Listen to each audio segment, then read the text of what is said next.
I know I am late on episode 4 and certainly episode 3, so my apologies. This is going to be a quick recap and review of both episodes for you. It's a little late in the evening time, everybody, and I want to be respectful for my neighbors, even though they're not respectful to me, but that's just the kind of person I was raised to be. So we're going to get this theme music popping. We're going to talk about episodes 3 and 4 together here. A slide transition will help you know when the next episode is coming. Without further ado, cue that good old nasty intro.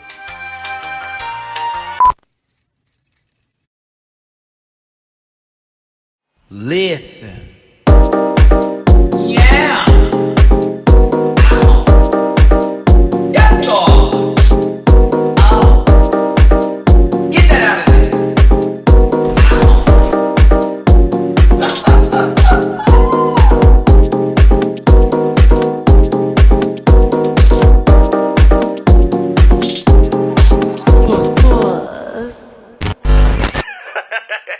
Hey, what's up, everybody? It's your boy, Matty Rants. Thanks so much for tuning in. Do me a favor and smash that like button and subscribe if you want to be part of the Rant Pack. We are a family. I got all my sisters with me, all of that, okay? So do me that favor. And also, if you want to go ahead and visit me on my other social media pages, do that, like those, be a part of that crew too.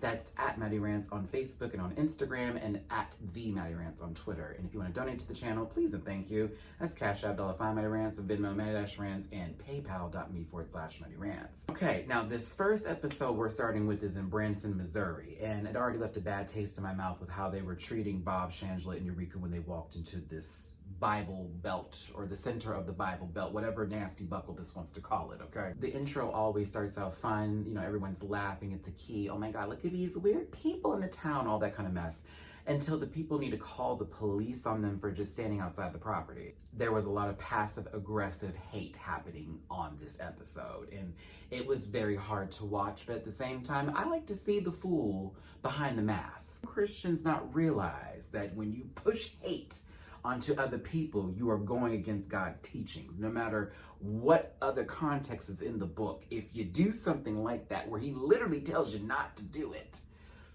does it make sense? I need y'all to learn how the Old Testament and the New Testament work together, okay? Let me stop, because y'all know I am a gay Christian, so I felt some kind of way with this episode, especially with Tanner. Now, Bob was given Tanner, okay? You see how I'm jumping into this, right? Let's just talk about Tanner real quick. Tanner apparently struggled through school with his sexuality and coming in being himself. And when he did finally come to the realization that he may be gay, he acted on it, he went down some downward spiral. Now, this happens a lot with those of us in the community who are finding ourselves, and we become vulnerable to others and also things that may make us feel some kind of way. So he got into drugs. It was really bad, and he was spiraling out. So he found himself back into Christianity again. And with that being said, he said he no longer was gay. However, he still likes to do certain things. He's a musical theater guy, all that type of stuff. But he doesn't want to go back to being gay because he felt like that was a part of his dark spiral, even though that's something he was struggling with when he was growing up. And it's just a lot. It was a lot. Now, not shading Tanner, because honestly, Tanner's story is a little bit of mine, but mine was a little more deeper in what was going on here. And it wasn't sort of a later on in life I realized things. It was, I already knew who I was, and I had to hide it, and I had to pray on it every other day, like, please, please, please change me. And I realized that, you know, God was telling me, this is you, this is who you are, chill out, and you're gonna survive, and you're gonna be fine, okay? Now, Tanner's mom is a sweet peep in this situation, because Tanner's mother she also has another gay son. He has a gay sibling, and she believes that he is gay, but he can't really accept that for himself based on the struggles that he was facing. And so their communication is now clipped, and it's hard for them to talk about what's happening because he's so focused on trying to be a better person, almost to a super stressful level, and she just wants to be a good mom. Bob handled the situation very well as far as the lines of Christianity, the lines of religion and homosexuality, and being able to intertwine the two, and also understanding yourself as a person and a human being, that there's nothing wrong with you. When Bob then mentioned what his mother said about God making you perfect the way you are, because why would he have just put you on here with all the mess in the world? It's like, ooh, that touched my spirit. I got a good little nasty cry over that one. But Tanner, it was hard to watch a little bit. I saw him literally go through this full struggle the entire episode. God, that was hard. That was tough for me to see. And I didn't know if I was going to like him or not like him because of how he was sort of talking to them. Like, I'm not comfortable with this. I don't want to do that. It was like, he was just trying so hard not to be himself. But y'all, after his performance with the spirit, the good old gospel number that started with, thank you, Bob, for putting that gospel number in there. Then we had Lady Gaga, Born This Way. And of course, he didn't have pads. He didn't have a chest on. He was just more so giving David Bowie tease, if anything. Like, not, but yeah. And so it was kind of like, oh. And he performed with his mother, and it was really awesome. And he had a good time. And at the end of the episode, we find out that he did decide that he is gay and that he still wants to be a Christian. And guess what? That is okay. Don't let anybody tell you different. A comment in my comment section won't change that. I'm sorry. But yeah, Tanner's story was interesting, but let's get to everybody else. Shangela had Charles. So Shangela did not have a tough battle here in terms of what she was working with outside of this, outside of Charles wanting to be a better representation for his community, but feeling a little bit stricken by, you know, the town itself, the temperature, you could say, and how people were, you know, acting towards the idea of something like that being present. I mean, he is a dancer. He went to school for ballet, but he also was into lyrical and jazz, if I'm correct in remembering this. But a lot of jobs in this Branson, Missouri place, apparently they're very showbiz, but it's like Christian showbiz-y. You know, very, what's that one network on television that has that one lady whose face is stuck in a horrible, horrible, you know, makeup counter situation. Like, whoever beat her face just did not like her and was just like, ugh.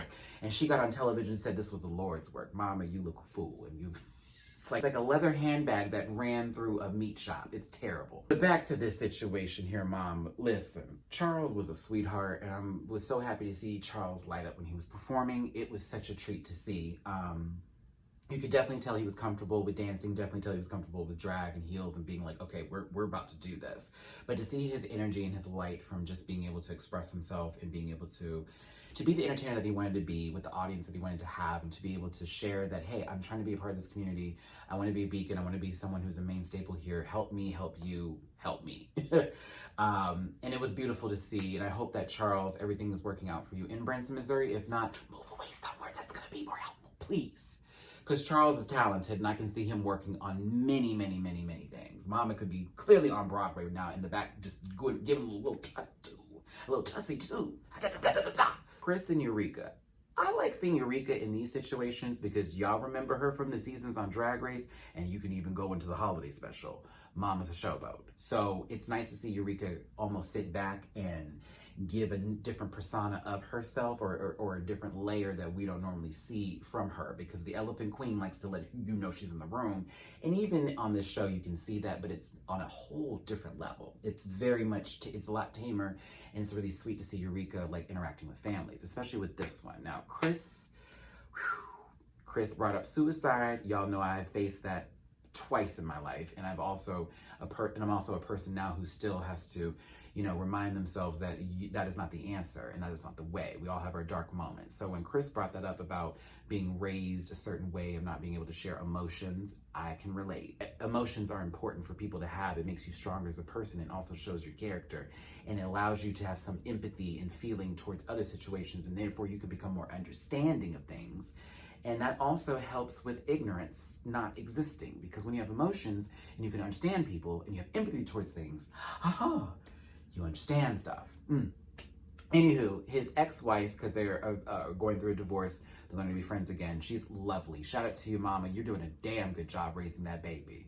And that baby is December, his daughter, who he's doing this for, to gain a closer relationship with her, as well, of course, as her mother, and just as a family in general, and being a better man. And when I tell you, I was here for Chris. Now, his performance was like, you know what I mean? Because it's Chris, but that's okay. They had a great wrestling number. It was really cute. And when his daughter came out and presented him with the belt, I mean, oh, who didn't cry? It was so adorable. Also, pretty funny over this conversation about his giant nutsack being tucked in. I don't know what happened, and I don't want to even think about it. But Eureka, God bless you, and whoever had to take the duct tape and go yeek yeek and to get that sucker up there, because you know that coin purse was full of a lot of pennies. Please forgive me if I'm running through this a little quickly here. It's just I want to make sure I give you some thoughts and opinions on these episodes, and then we'll get back to the regular format once I get to Vegas and I can be in a much better filming environment. But now, let's talk about episode 4, please. Now, episode 4 of We're Here is in Farmington, New Mexico. They start the episode off with a monster truck rally. Actually, let me pause, because Eureka, Bob, and Shangela were in high gear, full on Priscilla, Queen of the Desert, extra, extra, extra, extra space, Judy Jetson, hooker realness down. All 3 of them. Shangela, Bob, and Eureka. Now, when they were walking through that monster truck rally, who else was ready for somebody to say something stupid? Because I was ready, but when I didn't hear it. I saw looks though, because we can expect that. But I was ready for some bull, because that's what they've gotten in a couple other episodes. So I said to myself, I hope it's not the case, and it wasn't. But we had looks, and that's okay. Now, when they got in that monster truck. And Eureka was literally all the way down on the bed of the truck, I'm done. Shangela and Bob looked like they were losing it too. But I gotta tell you, that was the best wardrobes. They had excellent costumes and wardrobe, but that monster truck part was the key. Too funny. Let's start with Eureka. Okay. Golly. Every time we get into suicide, I have this moment where I'm like, okay, Matt, this is important for me too, and for everybody else who has dealt with these situations it's best to talk about it. You don't keep stuff in. You talk about it, get your feelings out, because if you keep it in, that's when you lose people, because there's no communication. Stacy and Jasmine were Eureka's drag daughters. Now, Stacy is the mom and Jasmine is the daughter, and sadly, they lost DJ. That was Stacy's daughter, Jasmine's sister. Duh, Matthew, like, what am I doing here? But she committed suicide, and it really, really, I'm trying not to get emotional thinking about that scene where they were all sitting down talking, and they're like, hi, my name is. Come on, get through this.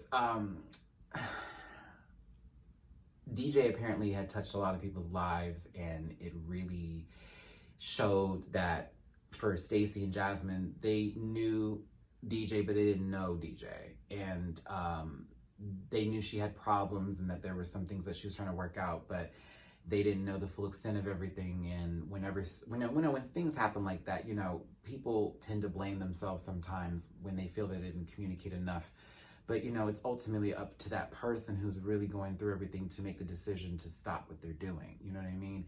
You can be a support system for folks who are going through really tough times like that. I know firsthand of this, but, it's the person's decision on living that is really, that's that. So I feel Stacey and Jasmine, and it really hurt because I saw them like really upset and their hearts hurting for that situation, because Jasmine was the last one to talk to her. As a sibling, that is tough. But as a mother for Stacey, I couldn't imagine what my mother would have went through if I had did what I did. I wouldn't have wanted to place that on my mom. So I just would never want to do something like that. I am not going to cry. We're not doing this. We're not doing this, Grookey. We're not doing this. Hold on. Let me get through this, man, because here I am talking about this again. Every time I watch this flipping show, I always cry. I'm like, what? Like, it's just the emotions of it all. But Jasmine and Stacey did a really good job. I really loved these church robes they came out in after they went through their whole rehearsals and stuff. And the wing effect made it even greater, and it was just nice to see them be happy and to share DJ's legacy with that audience and with those people, and a lot of people there, I'm sure, were there in support of them and in support of DJ. So to y'all, I have to say that y'all know how I am sometimes. I could be talking to Tanner, Chris, and Charles too. I love y'all and I appreciate all of you, okay? But speaking to Jasmine and Stacey, hi. I know y'all may never see this video, and if you don't, that's fine. But if you ever do, I thank you for sharing DJ's story. I thank you for showing us the love in your family. And I thank you for bringing that, sharing it, and being vulnerable with us in that moment. Not everybody can do that. Not everybody can express themselves the way y'all did, and we are blessed to have that. And I thank you so much for that. And I'm gonna continue my thank yous as I go on to the next people here. Now, Shangela had Nicole. Nicole, you are fine. Let me get this. Let me tell y'all something about this lesbian sister. Fine, no makeup, no nothing. Fine. I was like, oh, Nicole is kind of handsome. Yeah, I'm living for her to suit. I was here for it. Nicole is somebody from out of town who's now moved into the small town situation. She's a lawyer. She's there to help a lot of folks, and she has set up she's established herself a little bit in the city, but wants to do more for her community, especially with the outreach program she's in for young LGBTQ youth. Identity? It's identity, right? It has to be. Yes, it is. It's just identity. And she's trying to bring this platform out and she's trying to take identity and make it something that's well known in town, not just for notoriety, but to make it okay in a safe place for those who are LGBTQ, and to find a place to come to where they can, get any knowledge or information about, their lifestyle, as well as, safe sex practices, I'm sure, and, just learning in the community what's best for them. So, Lord, my words are all jumbled all over the place. Y'all know what I mean. Mama's trying to do a good thing. She is a person who I guess has struggled with being misgendered, and I have had that happen just from phone calls when folks think I'm somebody's man. I'm like, no, my name's Matthew. What? Okay, don't do all that. But, she just wants to do something to reach out to the community, into the city, as well as show a different side of herself and go full throttle. And that was my favorite part about her. She was like, girl, put me up, do what you need to do. And she was really cool. And I liked Nicole a lot. Nicole, I low-key want to be your friend. Like, not low-key, but like mid-key, high-key, like the Alicia Keys, but not like stealing someone's man Alicia Keys. Oops, let me stop. We're not going to do this today. Ooh, drama. No, for real though, I think you're dope, and I'm appreciative of you showing a different side of yourself and being comfortable with doing that. But I lived for your performance. I thought you did a great job. It was beautiful, Mama. I live for the little high top, It looks like they got their way, Shangela. You said, no, she's not gonna dip. And no, Grace Jones high top, that was on this sucker. That was glued down, Manny Fresh. It was. But I like Nicole. She was cool. I thought she did a really good job, and I was very happy that she was able to express herself. And again, you are flippin' handsome. You're flippin' handsome. And you was beautiful, honey. When that makeup was done, I was like, oh my God. Also, shout out to those who recognized Layla McQueen in this episode doing the makeup, because I was a little gagged when I saw Layla. Layla's a makeup artist. Y'all have seen her. Well, actually, for Celebrity Drag Race, you saw her on online clips, but you should have seen her actually on the show, because I felt they should have showcased the makeup artist, but whatever. And last, but certainly not least, okay, is Nate. I believe Nate lives on a Navajo reservation. Okay, now I gotta get through this part, because I was very emotional for Nate's story and his journey of being indigenous, living in this place and being gay and having to deal with the struggle of the fact that it's a religion. Girl, I was ready to do so much research on this. I said, I'm gonna have to do a whole nother video on this little situation, because that was deep when they said in past traditions with indigenous people, there were traditions and rituals that were held where those who were gay or LGBTQ, however you want to put it, that in that tribe or in the indigenous culture, that would be a part of those rituals and were celebrated. And then when religion got put in there and they got involved and they started to add these different equations into what used to be rituals and things that was familiar with their culture, it turned into it being wrong. And it's like they erased almost a certain history from them. Like, to think that within something that was already in a community that's trying to be erased, by Americans in general. I don't want to say all of us, because not all of us agree with all that BS that other people do, but the erasure of, Native Americans, indigenous people, to know that within their own culture, within their own traditions because of something like that, that it erased something that was formerly celebrated. Deep. It was nice to see Nate have good friends beside him. I didn't get their names, and Lord forgive me for not getting them. I hope that they weren't said so I feel less guilty about not having them, because if they did give them, I feel stupid. But he had friends who were very creative that were also Indigenous, that are in the same, I believe, reservation or close by with each other, or they're able to work together every now and then. It's sort of nice to see that he's not completely alone and by himself. He has a great support system, and his friends were riding for him through the whole performance on stage, bitch. Did you see his good Judy, the drag sister? Who, her makeup was done, by the way. She was beat. I was here for mama, but she was like cheering on, and I love support and friends like that. Okay, real friend. That's a real friend. His performance was interesting with the camera trick that had it on the face, and it just moved into him being the Bride of Frankenstein. Bob did a great job. I was so happy to see that drip paint effect again with Bob. It's one of my favorite things that Bob's done. I have a damn t-shirt with that on there. But when he pulled off the bride's gown, I guess, or whatever she was wearing, the little coat, the little disposable coat, the little tearaway coat, and you saw the patchwork and the work and the detail in his clothes. And then prior to that, when he still had the white coat on and all his pictures were being displayed on the body, I mean, that was a beautiful performance. And then everybody came out and they raised their fists up. God bless this show. God bless it. Yeah. We're here is everything. I love it. Thank you. Thank you to the directors. Thank you to the producers. Thank you. Like, we need this kind of stuff on TV, man. And I need another season. Don't you do me one season, please don't. Hell, if HBO don't take it up, girl, get it to Netflix. I don't care, please. We need more stuff like this. We need more stuff like this on TV. It's important.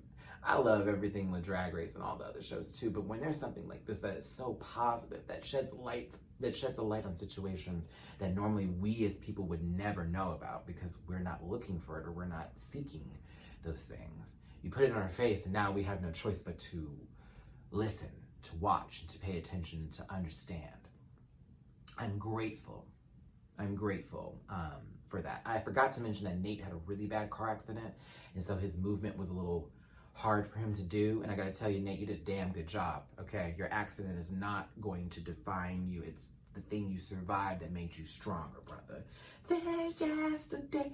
I can't yell right now. People are sleeping. I'm trying to be kind. Y'all, thanks again for tuning in. I really appreciate you for being here. Don't forget to hit that like button and that share button, and visit me on my other social media links, as well as donate to the channel. Also, I will be covering another HBO show. Again, HBO, shout out to you. Thank you for the screeners pass for Legendary, the ballroom voguing competition show. I am so ready for this. House versus house. I will be covering it. My review will be available for that show literally the day after, if not the morning of the night of the show.